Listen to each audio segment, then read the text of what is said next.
Hello, my brothers and sisters in the Lord. Today our station church is San Pudenziana. So the Church of Saint Pudenziana has a lot of history behind it. According to tradition, Saint Pudenziana's father, Saint Pudens, was a Roman senator who was also a Christian, and it is believed that his house was on this site.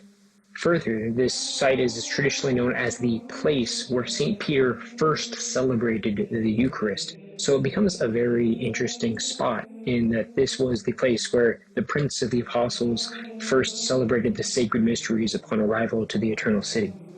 Turning to the artwork of this great basilica, in the apse we can see this grand mosaic. Now this mosaic is special because it's one of the oldest mosaics that still exists in Rome.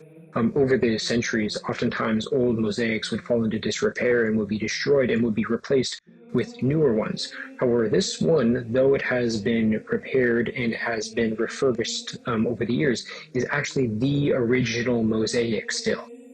To give a little bit of context, it was presumably completed in the late 300s during the time when St. Augustine was still alive.